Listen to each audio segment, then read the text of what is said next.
ඔයාලා දන්නේ නැතුණාට නෝනට කන්න බොන්න දුන්නේ නැත්තම් නෝනව ධනෙන් සතුටු කළේ නැත්තම් වහලියක් විදියට නම් තියාගෙන ඉන්නේ ඒක ලොකු පව්කාරකමක් වෙනවා.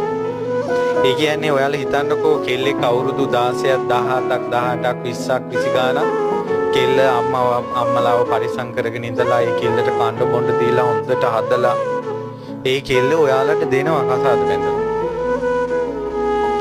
ඊට පස්සේ අර අනුන් විසින් හදපු ශරීරයක් තමයි ඔයාලා පෞල් ජීවිතයක් ගත කරන්නේ. කසාද බැඳලා තමන්ගේ නෝනා එක්ක යා හැමදාම පෞල් කනවා. පෞල් කාලේ ඊට හරියට කන්නවත් දෙන්නේ නැත්තම්. ඒක හිත සතුටු වෙන විදිහට අඳින්න බලඳින්න දෙන්නේ නැත්තම්. චේන් එකක් මොද්දක් කරාඹුවක්වත් ඒකිට ගෙනත් දීලා නැත්තම්. ඒක පෞල් සිද්ධ වෙනවා. මේ කසාද බඳිනවා කියන එක සුළු ජීවිතයක් නෙමෙයි.